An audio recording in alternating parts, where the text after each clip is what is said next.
Okay, I'm going to kick us off. Hi, everybody. Good afternoon. My name's Susan Lightfoot-Schempf. I'm the co-director of the Wallace Center and program director for the Food Systems Leadership Network.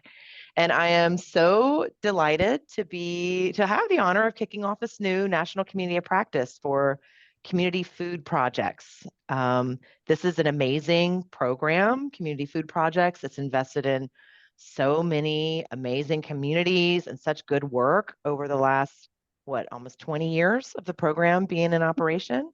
We're going to hear today from a couple of folks that got CFP grants many moons ago and used that funding to really invest in their long-term sustainability of their community food transformation initiatives. So really excited to just kick this off. Just going to quickly give a little bit of backdrop, what is this?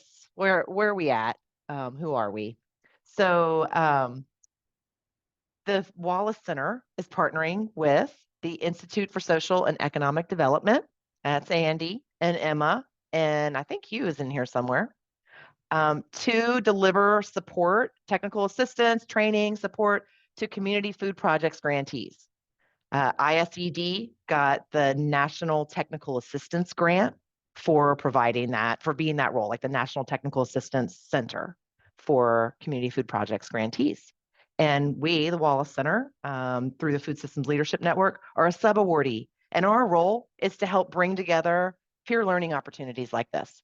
So we're really excited to be partnering with Andy and Emma and Hugh to create this space, which will be a monthly call for us to come together around topics that matter to you, connect with each other, build relationships with one another, and really be able to learn together and share strategies, share ideas, et cetera, all around this topic of community food projects. Just a couple of quick housekeeping things on the Zoom. This call is being recorded and we'll send the recording out to everybody. So if there's like a month that you can't make it and you're registered for the call series, we will send you the recording afterwards. We'll also take notes and you'll get the slides, all the things. So just trying to create a really great resource archive for everybody that's participating in this community of practice. I want to encourage y'all, if you can, to rename yourselves and add your pronouns, how you prefer to be referred to here. And so if you look at your box, top right corner, the ellipses, you can click on that and be able to rename yourself. So add your organization, your name, and your pronouns, please, your preferred pronouns. Again, just a reminder to please stay on mute and bring on your camera if you can. All right, so I'm just going to get us a little bit further in here and talk just quickly about the Food Systems Leadership Network. Can everybody see my slides still? Am I still sucking? So the Food Systems Leadership Network, who are we? This is a national initiative of the Wallace Center. We launched the Food Systems Leadership Network in 2018. So we're in our 6th year of really doing exactly what we're doing right now. We bring people together to connect and foster relationships of solidarity and trust. We have an amazing mentorship program. We do peer coaching, network building, just like weaving of connections across folks that are working in community food systems transformation across the country. We do a lot of leadership development work and kind of technical assistance provision, just really supporting the food systems leaders on the ground that are doing this work day in and day out. We really create opportunities for folks to collaborate together. And we also have a very explicit emphasis on anti-racism and advancing racial equity through all of our work, through everything that we do. And one way in which we do that is by having some really clear cultural agreements that help to hold a container for any of the spaces that the Food Systems Leadership Network is convening. Culture is something that we all contribute to, that we all co-create in the ways in which we interact with one another, the way we show up in these community spaces. And so these are some of the kind of baseline agreements that all of our spaces for FSLN are based in. And so just a quick note about these cultural agreements were created by network members, and they are alive. So they change with time as we learn, as we engage in spaces like this together. So I just want to give everybody a minute to read through these. And I'm not going to read them out loud, but I just encourage you to choose one that really resonates with you from these cultural agreements. What's something that you think is really important in a community of practice like this, a virtual space where we don't necessarily know each other. We might have some connections, but what are some ways that would be really important for us to honor these cultural agreements as we kick off this new community in a virtual community of practice? If you could drop it in the chat. Yes, thanks, Bill. Being aware that impact is different from intent. Taking responsibility for impact, absolutely. Meeting each other where we are. I really love that one because sometimes when you come to a community of practice call and you just need to go on a walk and listen, that's totally okay. And you don't have to be, always jumping in. You can also sit back, listen, and that is participating. Meeting each other where we are. Let's give each other a lot of grace. And I love that that one is resonating with folks so much. So thanks for sharing that in the chat, and be nice. Thanks, Honor. Okay. So we wanted to get a quick sense of who's here today before we get into the agenda. So Emma, can you launch that first poll? So we have folks that are here that are probably current community food projects grantees. So if that's you, click that first one. If you're thinking about applying this year, you intend to apply, get that second one. And then you're just like, hey, I'm just here to like listen and learn and find out what this is all about. Please click that one and we'll end the poll maybe like another 30 seconds or so.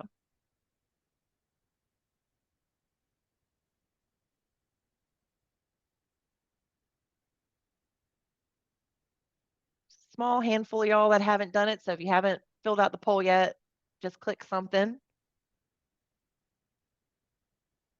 And we'll close it in 5, 4, 3, 2, 1. All right. So can we share the results to where everybody sees it, Emma? Yeah. All right, cool. So we got a pretty good mix, but also just a lot of people to hear the listen and learn. So I love that. Thanks for just letting us know who you are. And I think I got one last slide before I'm handing it over to Andy. Okay. What are we here to do today? We're here to launch this new community of practice. We are also going to hear from a couple people, Pam and Doria, about how they've used community food projects funding to invest in their long-term work. We're going to meet some new people. We're going to be connecting with each other in just a minute. And then we're also going to be hearing from you all about what are you really wanting to like discuss with your peers in this space. So we'll do that later on in the call. So in just a few minutes here, we're going to go into just like a little bit of a warm up just to connect with each other. And then we're going to hear from Doria and Pam. We'll have some full group Q&A after their presentations and then have that conversation and tee us up for the next call next month. So I think with that, I'm going to stop my share and hand it over to Andy. Great. Welcome, folks. And thank you, Susan, for that incredible facilitation. I'm always impressed by your ability to do that so smoothly. So what we're going to do now is we're just going to take a few minutes and network a little bit. And it's a little hard to network in such a big group and talk about who you are because of our time constraints. So we're going to break you down into groups of 3. And the prompts that we want to ask you to do is to just introduce yourself, share something about what you're excited about, or if you want to brag on something you've been doing lately in your work, that's great too. So take about 2 minutes, 3 people in your group, will take about 6 minutes, then we'll bring you back to the full group. And if you want to share something about what somebody else said in your group, something that impressed you, we can do that for a few minutes as well. Okay. Emma, if you can break folks down into those groups, and we'll see you back here in 6.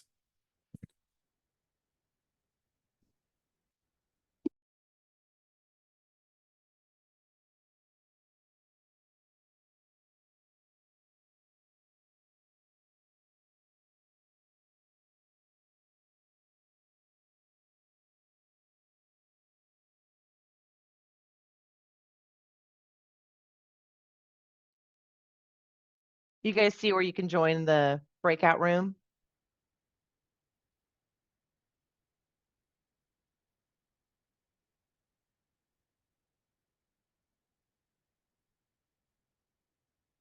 Emma, you might have to assign them to a room. You know how to do that? Or Yeah. can we just join one? Just hit the Yeah, I join guess you button? guys are co-hosts, so I took off co-host joining, but yes, I Oh. can, I think I can sign you. Oh, Just give me mhm. a second to figure it out. I think I could just hit the join button anyway. I think right? you can. Mhm. Yeah, just Yeah, try doing I'll just that. try it. I'll try one Yeah. with 2 people in it and make a third. Yeah. There you go. Yeah, there you go. Yeah.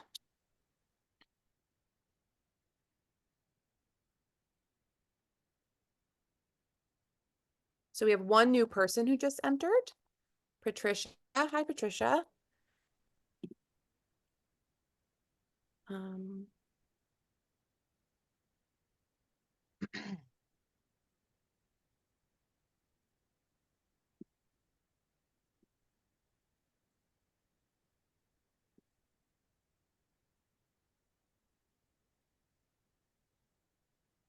Andy, did you give I'm sorry, I was like looking at something else. Did you give them the prompt about sharing something positive? Okay, cool. Yeah, I did. All right, I'm changing the timing just slightly because we got a little bit, I talked for too long because I didn't build in enough time for people landing. Yeah, it's okay. So Yeah, so we're a I'm minute or 2 behind. adjusting. Yeah, I'm adjusting it in the agenda as we go. So if we bring them back, we could actually probably bring them back at 23. Okay. Well, I mean, Emma's got that set up, right? yeah, you said 6 minutes. Is that how much time you want, or how much time Oh, you're timing it right now? I mean, I told them 6 minutes. Yeah, okay. If that's still the amount of time you want, I'll bring him back then. Okay. What does that get us to? Sorry, I'm just trying to adjust in the agenda. In 6 minutes, it'll be 2:23. Or sorry, now for 2 minutes, so it'll be 2:20 basically. At this point. Okay, why don't we bring them back at 22? Just so that's gonna 22? get our, yeah, 22. I'm just trying to adjust the timing. And And then do you that wanna keeps everything else And do you going. want to, we had a couple new folks pop in. Do you want to try to assign them to a new group? Yeah, I'm not sure exactly how to add new people in. That's what I've been trying to figure out. Yeah. I think that they might have to select join on their end. I don't believe that I can put Well, them hey in. y'all. Yeah, maybe we'll just keep them here. Hello, new Okay. people.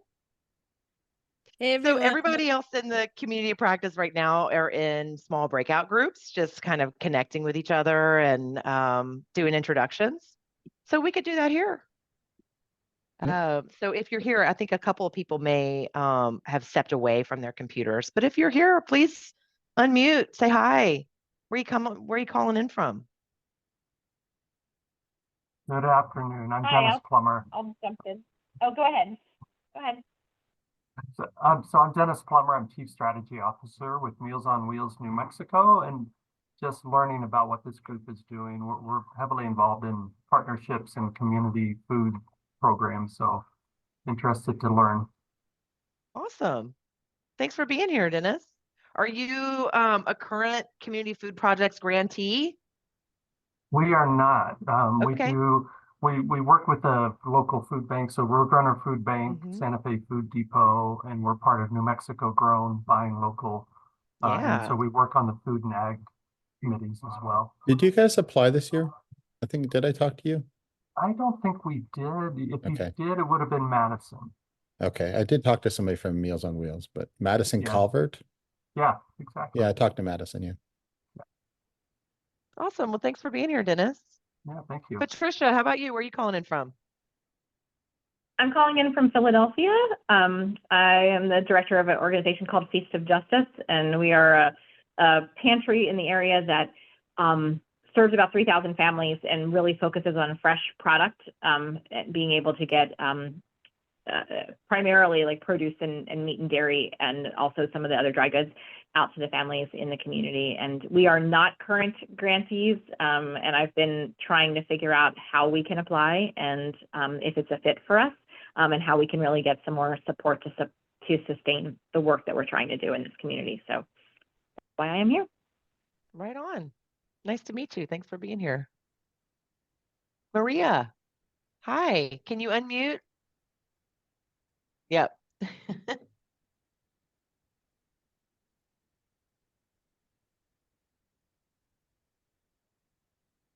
Anybody else here? Asia, Sarah, Jay, want to introduce yourselves?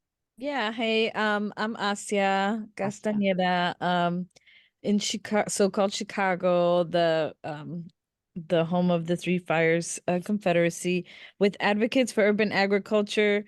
We are not a grantee, but we did apply in October, and we just are more interested in learning more about the community of practice.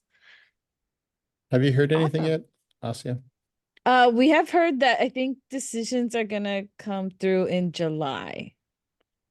Yeah, that's That sounds about they'll right. be before then, but yeah. Oh, well, I mean, I appreciate that at least that was communicated.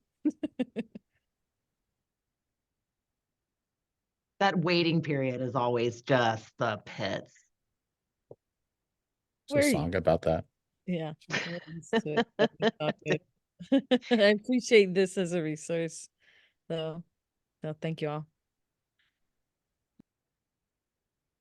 Great. Well, glad to have y'all here. We'll have folks coming back in a minute. Yeah, thanks, Maria, for introducing yourself in the chat. Food Equity Program Manager with Salt Lake City Sustainability Department. That's cool. City of Salt Lake. Always looking for various ways to fund and accelerate your food access work. So right on, you're in the right place.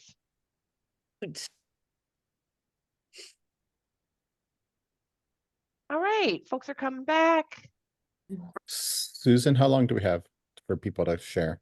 2 minutes, 3 minutes? Yeah, you do like 2 or 3 minutes. Okay.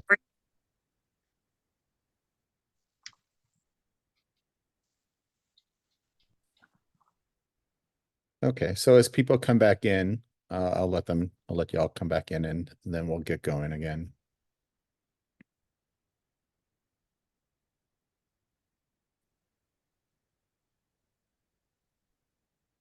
Emma's cute. Emma. Just as we were returning from the breakout, we were exchanging emails. Is there a way that we can somehow get reconnected or try that? I'm doing Lori, I'm going in the chat, and then when you go to chat, you can choose the person you want to email or go to everyone and then drop it in there. Yeah. Thank you. Great. Yes, that I've got it now. Thanks. All right, and why don't we get going? My cat's about to Zoom bomb me, so you might get to meet Noche. So why don't we go ahead and share for just a minute or two if anything stood out to you in your conversations with your colleagues, anything you want to report back to us that really impressed you. And just go ahead and jump in. With 2 screens, it's hard to see people and to call on you, so I'm just gonna ask folks to jump in.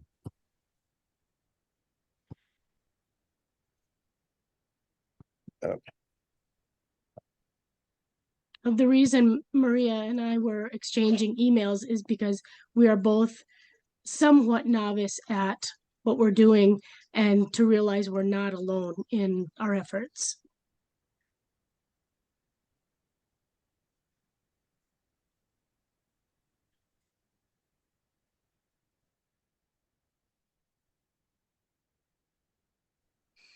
Yeah, just to echo what Lori was just sharing. Yeah, it was really exciting to hear, someone else in their community is really passionate about doing work in their food system, and they're thinking really creatively and trying to find solutions in order to do this work. But yeah, it was nice, Laura, to hear that, like, when I said, I don't know what the hell I'm doing, I'm trying to figure it out as I go. It was really helpful to know that, like, you're also finding your path as you go, and that's okay. So thank you. And I really love that you're doing this poultry to the people, the little chicks all the way to learning how to butcher it. Like, that's so creative and really, really special. And it's really allowing you to connect and build trust within the community through your work. So thank you. Great. Why don't we take one more and we'll move on?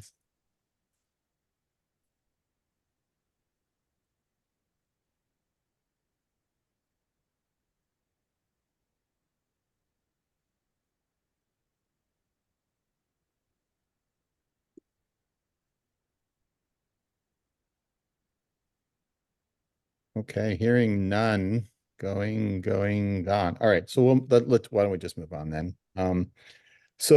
So part of the reason we wanted to have this topic for our launch is we just did in December program director meeting for the community food projects in GusNIP.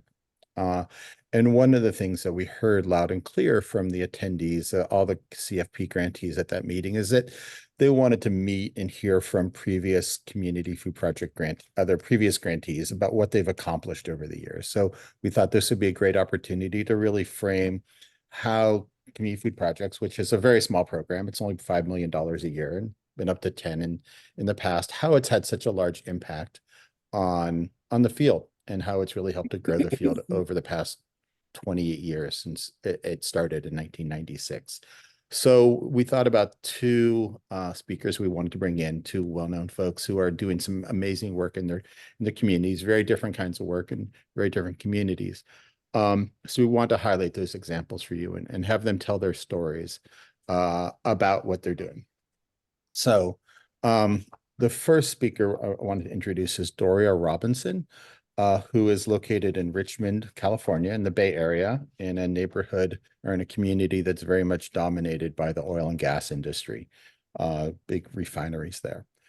She runs she's the ED of Urban Tilth, which is one of the most important urban ag groups in the Bay Area, which is undergoing a pretty dramatic expansion right now, where they've been able to buy more land and they're building out quite extensively. She's also been appointed to the California Food and Agriculture Board, which is the governing entity for the Department of Food and Ag in the state. I used to be at EcoFarm, and we had her in the last conference as a successful, giving a keynote as a successful farmer, which is the first time that organization has really highlighted an urban farmer in that context. So why don't we pass it over to Doria and have her talk a little bit, and there'll be plenty of time for Q&A afterwards. Okay. Awesome. Doria, it's all yours. Yeah, thank you so much. I am going to try to share my screen here and bring up a presentation so you can see some images. And just bear with me while I get it kind of screen ready. All right. Can everybody see that? Yes. Great. So yeah, Urban Tilth, we're in the Bay Area here in Richmond, California. Definitely Richmond is an old 100-year-long refinery town. Definitely more known for our bad things and our good things. We're also, over the last 20 years, have really developed as this powerhouse of progressive kind of visionary leadership, community-based leadership. And I was born and raised here. I'm a third generation Richmond resident. I live in my great aunt's house where I am today, like doing this presentation. And yeah, we were founded in 2005. So we're now 19 years old. We started with just a project on the local right-of-way that was an old railway right-of-way called the Richmond Greenway. And it had pretty big areas around the bike path where we thought it would be a great idea as community members, as neighbors, to make it into gardens because it was just a dumping ground. And that was 19 years ago. Today we operate 7 different school and community gardens, now a 10-acre urban farm. We feed over 500 families every week produce. We have 10 partner farmers who are regionally local who bring produce into the city. We have 5 different pop-up free farm stands that go directly to areas where there are food deserts and give food out. We also work with the county health department, and we're their provider for Veggie RX boxes. So we serve another 200 patients from 2 different health centers, produce as medicine. And we all started this from the Community Food Projects grant because we decided that we wanted to go for this Community Food Projects grant back in 2009. We were awarded in 2010 for a 3-year term. And at that time, we had a number of like very beginning projects. We had the project on the Greenway. We had a beginning project at Richmond High School where there were some teachers there who wanted to revamp the old broken down garden that was like 3 garden beds. And we had other teachers from other schools who were asking us for different things. We had a very small summer apprentice program that had 8 youth that we served each summer. We're only 5 years old, well, 6 years old at that time. And so we actually applied for the grant because we felt like we had like a map, like the beginnings of a blueprint to do transformative work, but we didn't have any of the infrastructure, any of the systems in place, any of the investment to make it really have impact, to go from 8 youth to 40 youth. We didn't have the infrastructure in place. So that's what we applied for in this grant. And so, our goal over the 3 years was to really intensify the work that we were already doing. That was super key. We didn't want to pitch new work. We wanted to make what we were doing better. And then and really define what we were doing as a multimodal food system and a support network for the food justice work. So the way that we kind of put forward our grant was into kind of 7 areas of work. It was education programs, school farm development, as opposed to just the garden. Sorry, I apologize for my typo here.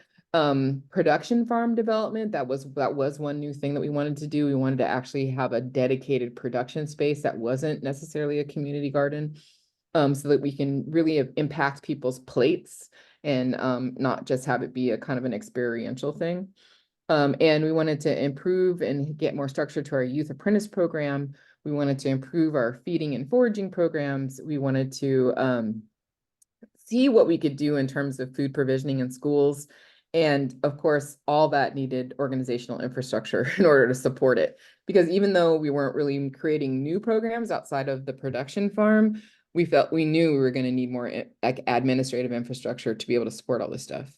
And so that's what we did over the 3 years. We took, this is from Richmond High School, and the pictures there. We took this very small garden that was next to the tennis court. And these were the goals that were associated with, which basically hiring staff, scaling up the production, and then creating curriculum that we could share across the district that was seasonally based. So you could kind of pick it up and use it in different places and make it in the form of PDFs and distribute it. So we were looking for ways to strengthen our work so that, we had the foundation to really grow and make impact. One of them was investing in people, training staff. So at the time, Adam was a brand new university graduate, and we wanted to train him to teach this elective course that we had just got on the books at Richmond High School with the help of one of the teachers. So it's a 4-credit course that at the time didn't have strong curriculum. We were co-teaching with a district teacher. And so over the course of the 3 years, we developed curriculum and edited and redeveloped and revised it multiple times until we had a final version of the curriculum, and we now share it out with loads of people. And during that time, we took Adam and put him through a number of different training programs, teacher training programs with the Edible Schoolyard, with other things to grow his capacity to be a good hands-on teacher. Just to tell you today, the West Contra Costa Unified School District paid for Adam to become a credentialed teacher so he could take over, and he now teaches the class as a fully credentialed teacher. We now have 3 sections of this class running at Richmond High School, and they're expanding it to other high schools. So 10 years later, this is like a staple of the Richmond High School development. We also has college science credit, and it was all based on that curriculum work we did during the Community Food Projects grant. So we developed the curriculum, as you see here, kind of based on the seasons. We developed it with 2 different kind of focuses. One was the hard science. So we have curriculum and lesson plans for multiple lesson plans for each one of these topic areas. So you can kind of pick them up. So you can kind of choose topic areas that are kind of best for each course, each group of kids. We have 40 kids in a class, 2 elective sessions. It's a year-round class. They meet every day, an hour a day. And this has been going now for 13 years. So we had a hard science development, a curriculum development that we did, and there we go. And we had a social science curriculum development. So you have multiple lessons and all of these different things that you can pick, kind of like a menu, and put together a course for the year for the young people. And we didn't have that before. We had kind of very loose general topics. Nothing was written down. It wasn't coordinated with the standards. The Community Food Projects grant actually gave us time to pay somebody during the summer to develop all of this and to work with curriculum advisors to help us make it strong. So, we were able to achieve a lot. At our elementary school, we also, put in butterfly gardens, built some infrastructure. We did the same curriculum development for the different age groups. So we created curriculum for the elementary school kids for 4 through 6. And so we could have, again, like a library of curriculum to choose from so we can deliver powerful lessons. And we took our staff through training programs, signing them up again with the Edible Schoolyard and other folks like that, Occidental Arts and Ecology Center, to get the training they needed to be effective teachers, not just community members with a passion, And, it really strengthened all of our work. It strengthened our after-school programs. It strengthened our in-school programs. And we were able to just go deeper and be a more reliable partner for the school district. I keep going here. It's just some pictures of, at that time, we were at 3 different elementary schools, as well as the Richmond High School garden. And one of the other goals was not just to develop the curriculum and the people, but the space. So we literally took a 4-bed garden and built out over time many raised beds in this area. Went from 4 to, I think it ended up being 24 beds that we were growing in, and a greenhouse and a shade house, and now an herb drying room. That was us. We were so young. Strange. Building it all. So I think maybe I'll just say right now is one of the kind of special things about Urban Tilth is that, 80% of our staff, now 65 staff, are all Richmond residents, young people, older people who grew up in this community and want to do this work. So a big part of what Urban Tilth does is build capacity amongst people to lead in these kind of transformative programs. So we built that garden and we kind of been growing ourselves for all these years. So this was the school garden, but we also expanded out on the other side of the football field, these very long beds. Again, at Richmond High School, we can't plant in the ground just because of historical uses there. So we have these 100-foot, 250-foot long beds, 6 6 beds all together, and we grow longer season crops here, like onions and garlic and potatoes and things like that, that just take a longer time and are out there. We also transformed another part of that area into an orchard, and there are the kids out, and put in a swale with native plants. So we now have teaching spaces to do native plants, to do insectary kind of lessons, as well as orchard space. And, you know, again, building up infrastructure, we're trying to say, okay, it was a lot of money for us, the community food project scan at that time. It was $300,000. Oh, it's not so much now in our minds. At that time, it was a whole lot, 100,000 a year. And so we were trying, like, how do we take that money and really invest it so that when the money is gone, we have something, you know? So we're going to have curriculum, we're going to have people who are trained, and we're going to have infrastructure. And so one of the other things we did with the grant was take this old field at another school district property that was a closed school and transform this old field into our first urban farm. It was just a half an acre, but it was the first time where we were really focusing on production farming and not education, community garden, kind of collective farming. It was really, the purpose for this was to see if we could grow enough to really distribute food in the community. And it was really a place where we learned, this was Adams Crest Farm is what we called it, where we learned how to farm, how to be urban farmers, how to, you know, buy and produce, buy seed, produce on this scale, save seed on this scale. And so, you know, the 3 years of the community food projects, we developed this spot. You see the development pictures here. Started putting in infrastructure, like, you know, the sheds and the water catchment systems and irrigation systems and whatnot. And that was the beginning of us really becoming urban farmers. We had the time, the space, the resources to get there. And then again, you know, one of our core programs at the time was this apprentice program, this youth apprentice program. It was really at that time like 6 to 8 people. And we really wanted to scale it up, make it more substantial. We wanted to make sure we could pay young people, because young people in this community don't come from money. They usually have to work during the summer, or they just don't do anything productive. So we wanted to be really like a job. And we wanted to improve what we were teaching folks so that they actually walked away with skills that they could market.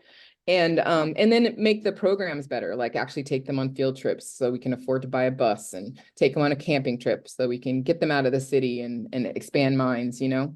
And so that's what we did. We had them at 6 different sites that year, assigned crews to each site. There's a park. This was the farm, Adams Crest Farm, where they actually built out a lot of the infrastructure they learned to build, and they built it for us. On the Greenway Gardens where we first started. We also had a whole crew that was dedicated to working with the muralists, and they put in, I think it was 12 different murals that summer. This was one of the ones. They learned how to paint with spray. They did this mural that summer. So they worked with the muralists, and they completely transformed our garden spaces that are out on this, the Richmond Greenway. They also planted our first orchard, community orchard, 80 fruit trees along the Richmond Greenway. So we're thinking, like, how do we sink this money in? How do we sink it in and make it, you know, transform people's lives, give people opportunities, but also create lasting infrastructure that we can then build off of going forward? Started our first market stand. So we were actually producing enough food from that production garden to start having farm stands. And of course, we brought everybody, many of whom for the first time ever going camping, not in a car, out in all these kids. Hey, Doria. Yeah. We need to, can you wrap it up? Okay. We're running over a little bit. All right. So, you know, that was basically it. It was trying to figure out ways to make sure we use the money to create the infrastructure we need for the next 10 years of growth. Done. Thank you. That's amazing. I've never heard that story, actually. So why don't we just do a minute or two of just quick reactions? If you guys want to pop anything into the chats that stood out for you, if you want to take, if a couple of people want to just unmute and share anything that stood out for you, that would be great. And we can save some time for Q&A after Pam's talk. So just a minute or two.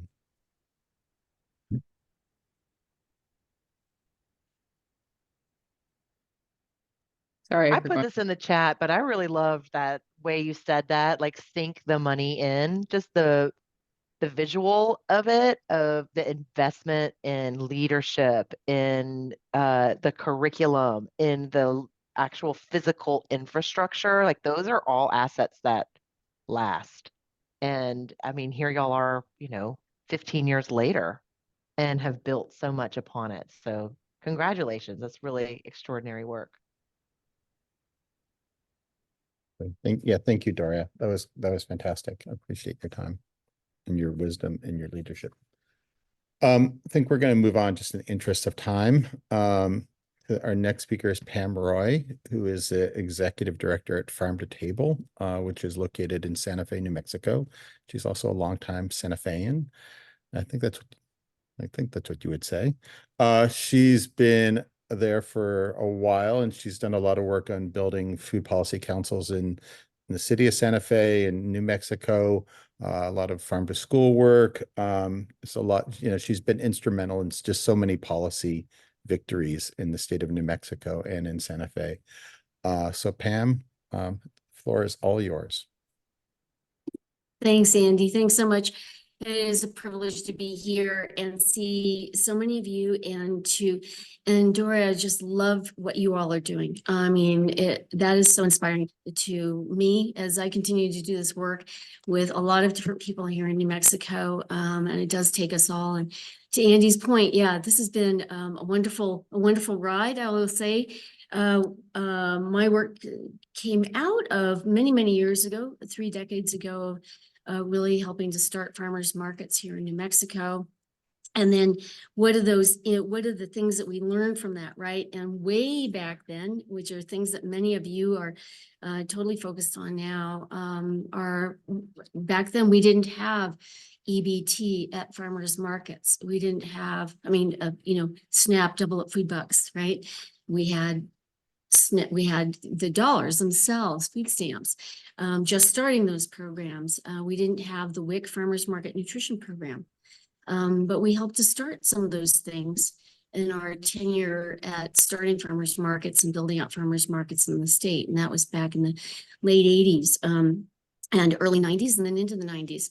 So that really launched what many of us wanted to do here in New Mexico, which was to see, not only we saw the potential of a state that's very large in geography, very diverse in its types of communities. We have 23 tribal communities, there's sovereign nations in the state as well.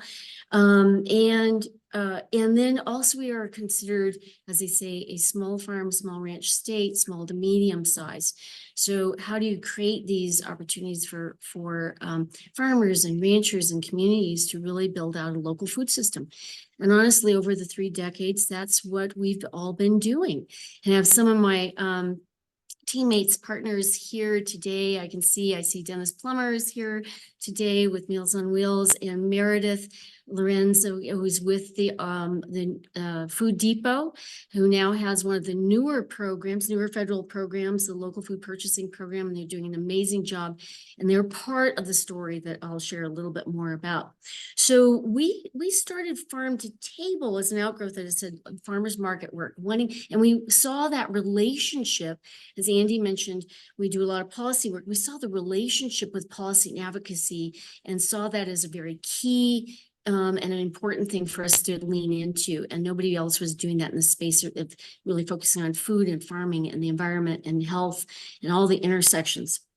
So we used our very first community food project grant back in 2001, 2, 3, right around that period of time, a long time ago, to launch some programs, but also see how far we could evolve things over a period of time. And it was really about just starting the organization, and the work that we wanted to do over a period of obviously now 2.5 decades.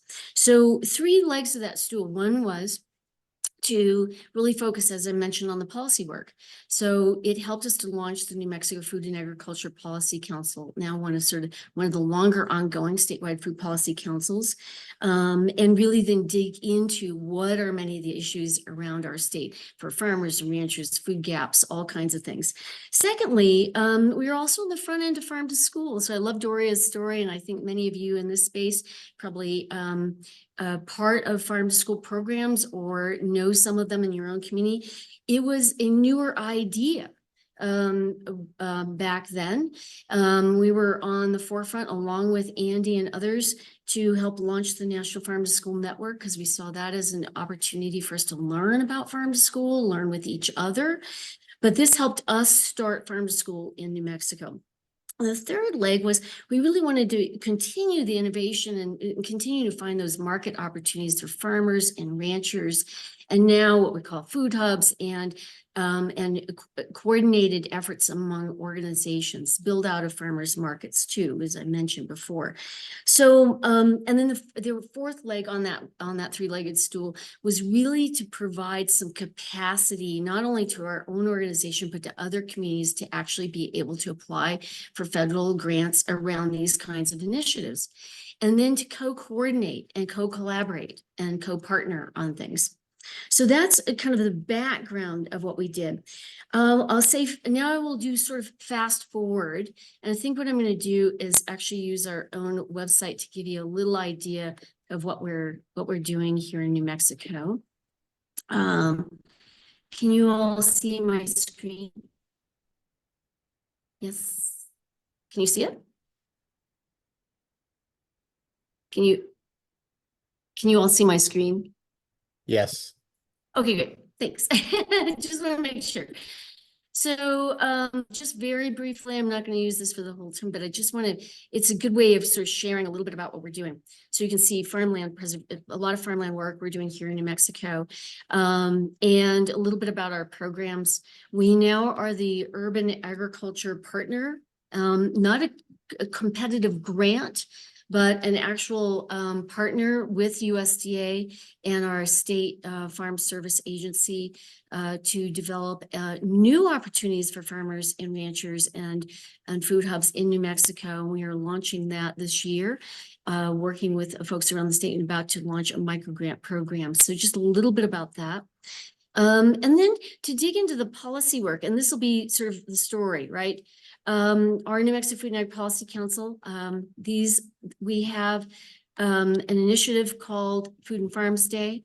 So we've been advocating, and again, a build out from our community food projects grants, build out farm to school. We started it with 1 staff member, and then we brought on Food Corps when Food Corps evolved to actually have Food Corps members help us build out the program. We started with our school food service directors and creating those links on purchasing and evolving the program here in New Mexico to build it out. And to then work with our state legislature to focus on getting funding for schools to be able to purchase New Mexico fruits and vegetables. So a long time ago, and then building those things out, right? So you have Food Corps, you're getting some interns into your wheelhouse, helping to build out those programs as well.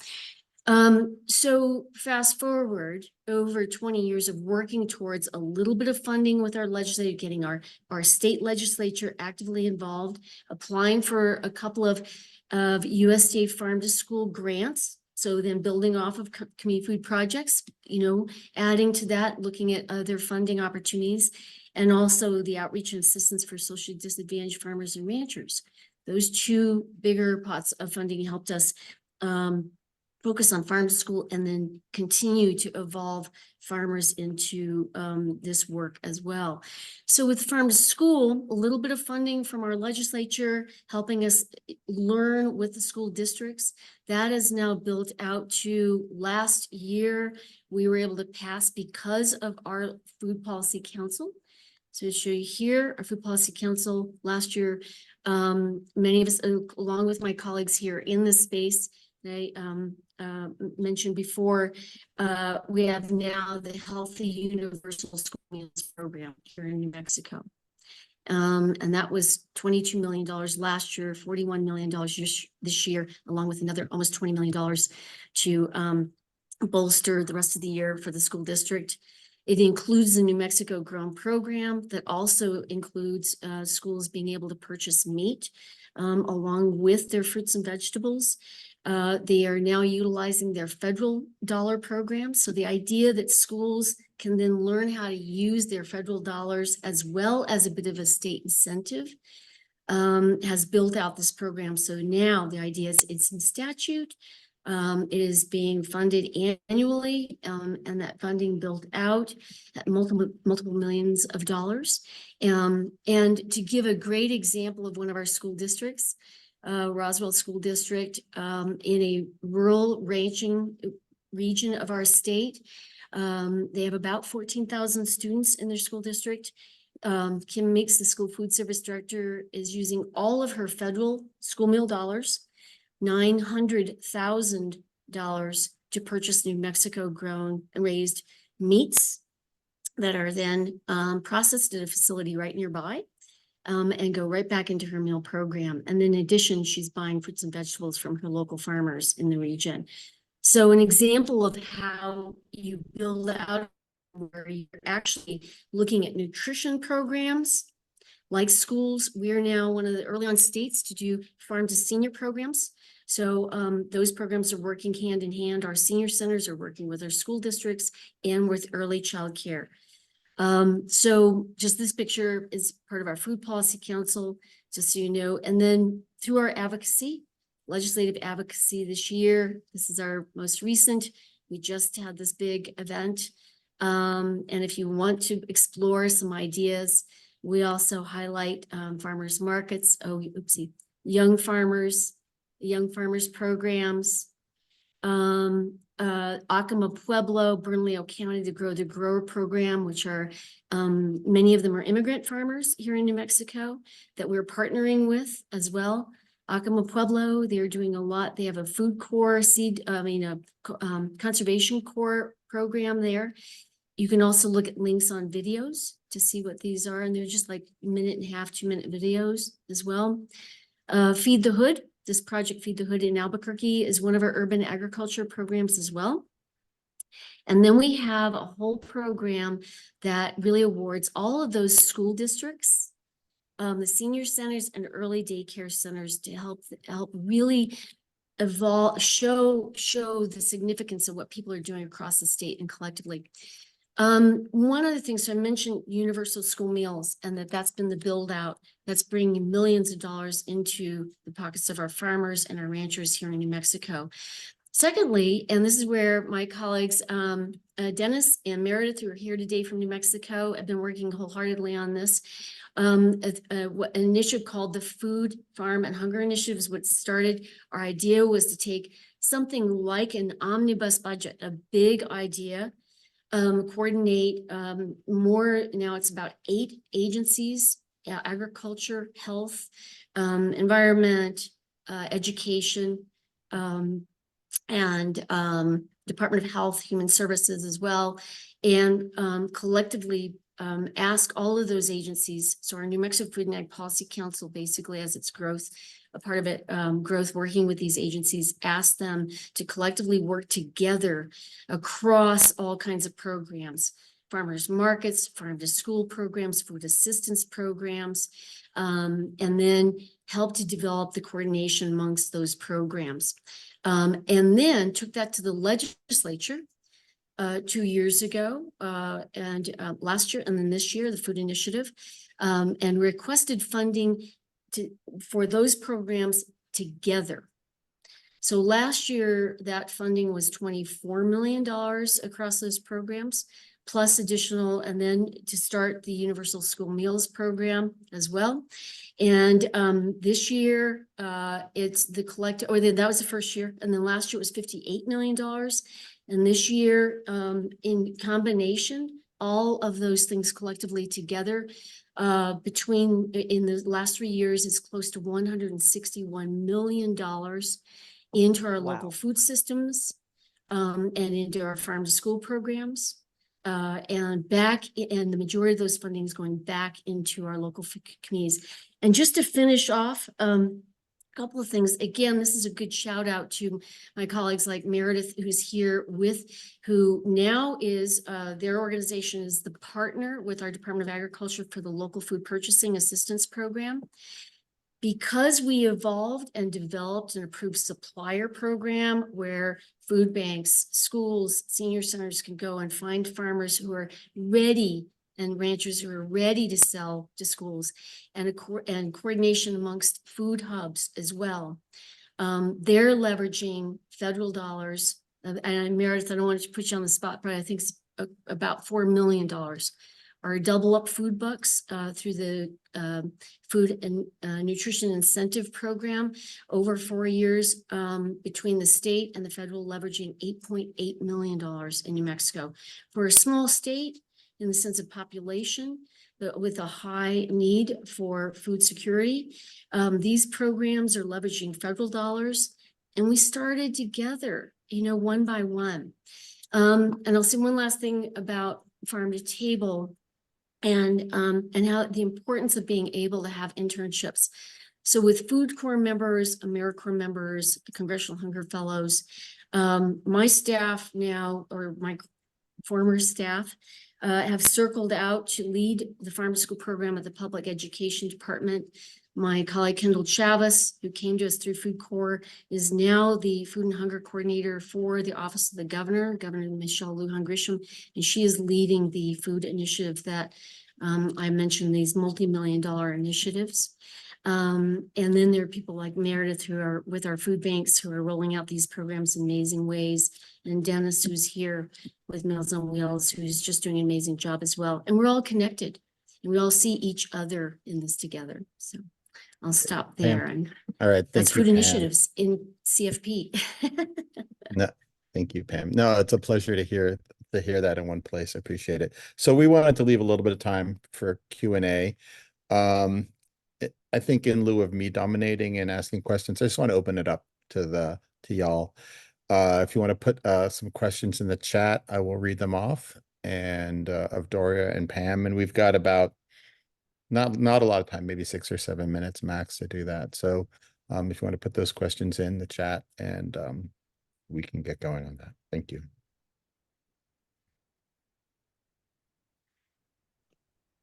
I'll jump in with a question.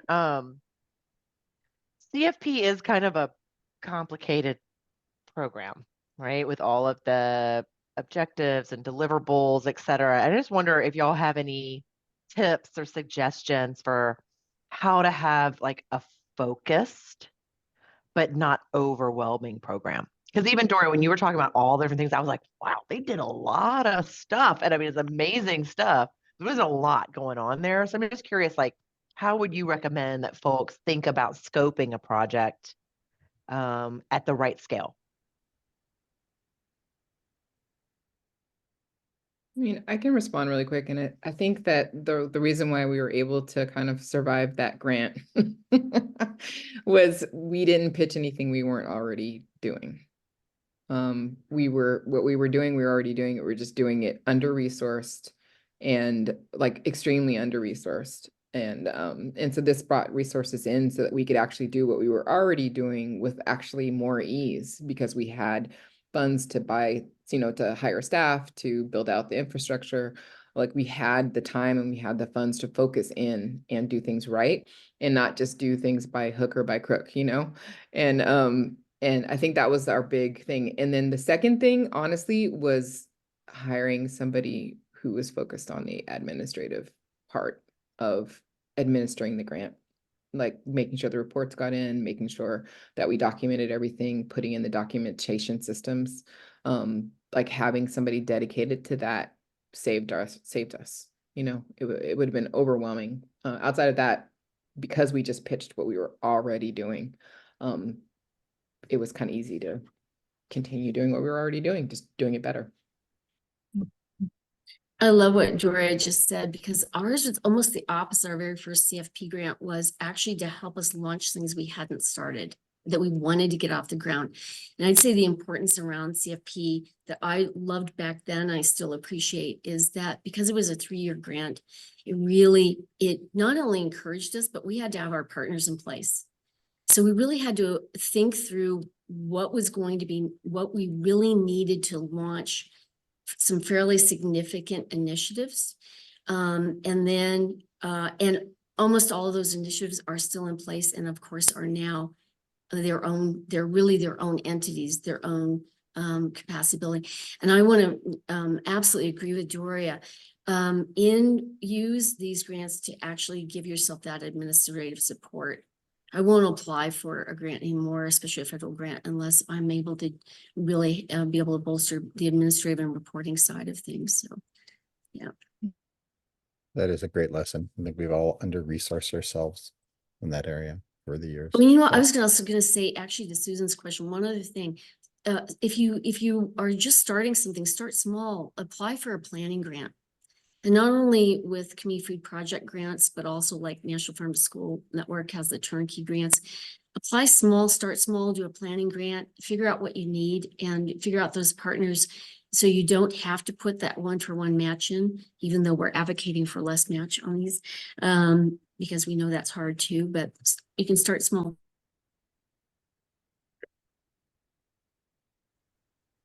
Yeah, that's super helpful. I appreciate both of y'all's answers to that.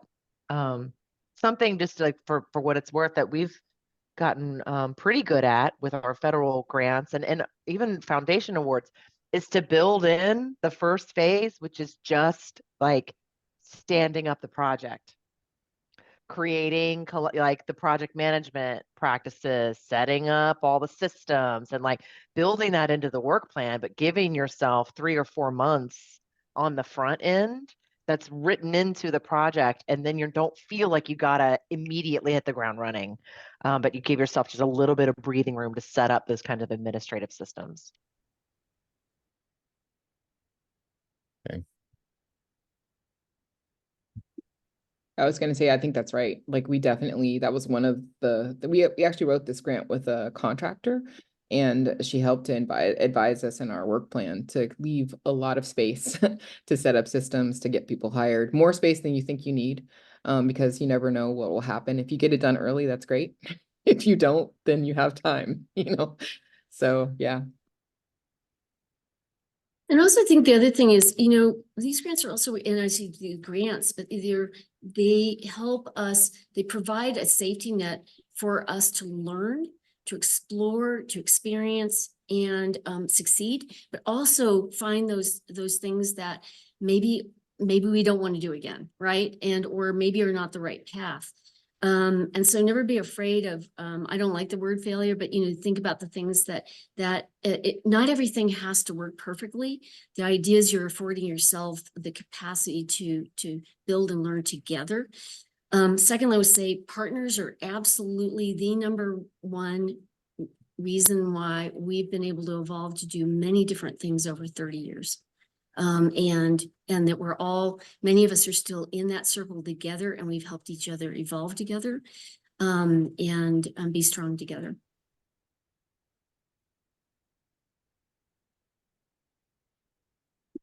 Okay. Susan, do you want to take it back and launch that poll and talk about future topics? Yeah, sure. Well, first, let's just thank Doria and Pam so much for sharing your experience. It's so awesome to see the long view of this, and both of you really provided that perspective and that kind of longitudinal impact of this like initial investment. And I mean, Pam naming how many dollars that's ultimately resulted in from the community engagement and community building, capacity building that y'all were doing, and how that has fueled some of these more kind of systems-wide changes. And Doria for just like the scaling of impact in just the story of urban tilt is phenomenal. So thank you both so much for your leadership and for sharing so generously what you did with this money. I hope that the people listening in were just able to take away some insights. I'd encourage you to drop those in the chat if there was something that one of them said or something that you thought about that's just like a takeaway for you today. Like, what's something that you're going to carry out of this conversation? Maybe something actionable that you can weave into your work. Just encourage you to share that back in the chat. Yeah, very, very inspiring work. So thank you so much.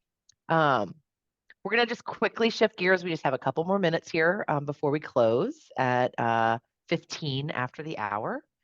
So one thing that we wanted to do was to just get a sense, because this is a new community, what are some of the topics that you would like to have calls focused around? This is really about you and what you want. And so Andy and I and Emma and others that are working to kind of, facilitate this space are really interested in what your ideas are. So Emma just launched a poll here. These topics were kind of crowdsourced at the Community Food Project's grantee, the project directors meeting that was in December here in New Orleans. And so these were just a couple of things that came up. And I see definitely some resonance on some of these topics. I just also encourage you, if there's something that you're really interested in having a conversation around in this community of practice, drop it in the chat. If it's not on here, but there's something that's really standing out to you, please give us those ideas and we'll do our best to design and facilitate upcoming calls around those topics. So maybe give another couple minutes for the poll.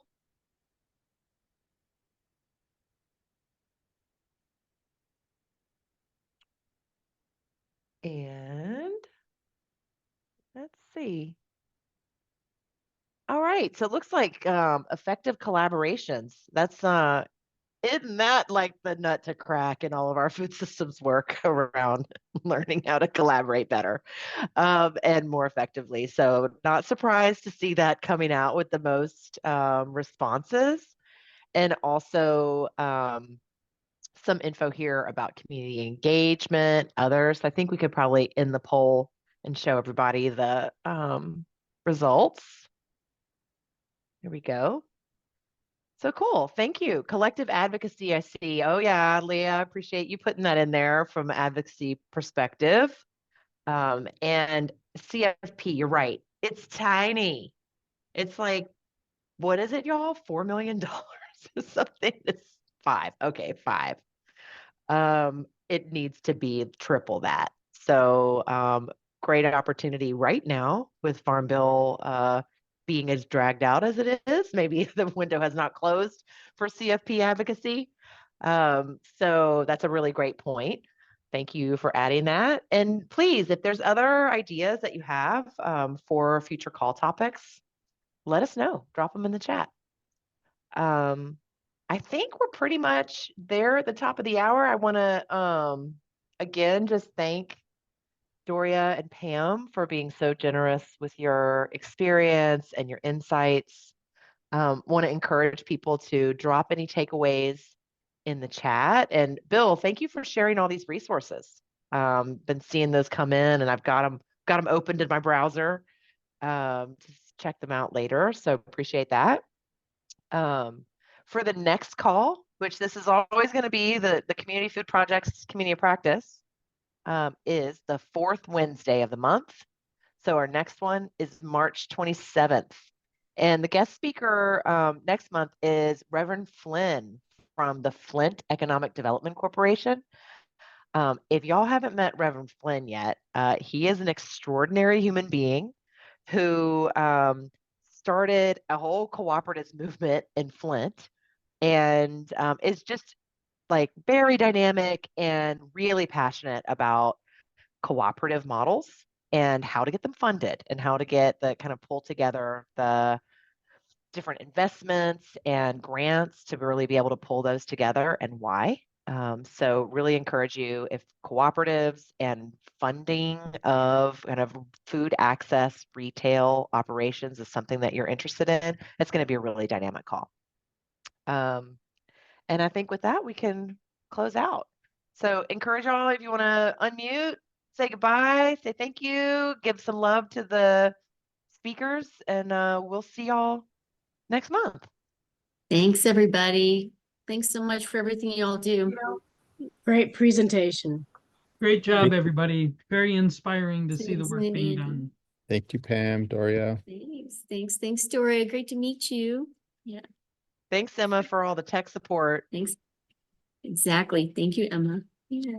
And Doria, I'm glad the internet worked out for you. It's such a hectic time.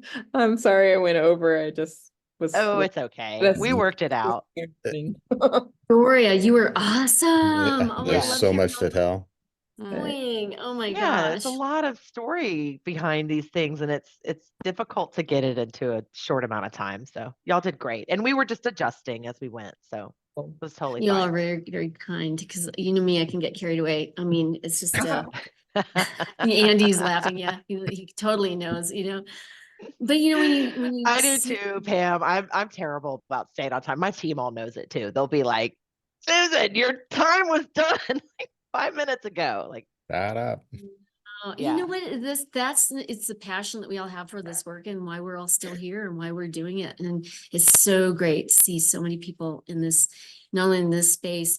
And I appreciate Leah bringing that up. I mean, CFP to me is one of the, greatest hidden secrets in the Farm Bill. I mean, it's just such a treasured work. And Leah, and I mean, Susan, I appreciate you saying right at the end, because I meant to say, this is long haul, long view work, for a lot of us. But that's why the Community Food Project Grant Program is really good, because it helps set the stage or helps build on long haul, long view initiatives, I think. yeah. Yeah, and Like also like the Dora's. organizing and mobilizing that can happen through these. That is like what builds the foundation for like investment and buy-in and long-term engagement amongst community members, building new staff, like you were talking about, Doria. I mean, that's really key. Yeah. Great. Well, thanks, y'all. Thanks, Appreciate everybody. you so Fabulous. much. Bye, Pam. Bye. Bye, Y'all Doria. too. Bye. Thanks, everybody. Thanks so much for everything. Appreciate it. Talk soon. Okay, I think I can, some of these folks are probably have walked away. I'm going to put them in the waiting room. Let's see. If you remove them, Emma, just so you know, in the future, they'll like, I think they almost can't get back into this registration or something, because that's like Zoom's like eject button. Got I it. learned that the hard way. Okay. It's like forever you're gone. Yeah, Never. so like when I try to push people out, I just put them into a waiting room. Okay. And then when they come back at some point, they'll realize that they're still in a call, or Great. when we end it, it leaves. Okay. So, all right, well, That good was job, you great. guys. Yeah, it went great. I mean, what do Good we have? turnout, I think. We had about 50-ish people at the cap. Was that like the highest? Yeah, I tried to capture it. I always try to capture that at the top. I'll put 50. Yeah, It was I had 46. 47 at the top. You're 47. Okay. The highest amount. Yeah. Okay, Cool. that's good. That's good to know for grant reports. Yeah, I always try to capture it at the top of these agendas too, so we just have like the whole history of it. And I did a screen capture of that poll, so I'll have that. I have that. Okay. I'm going to stop recording right now. Oh yeah.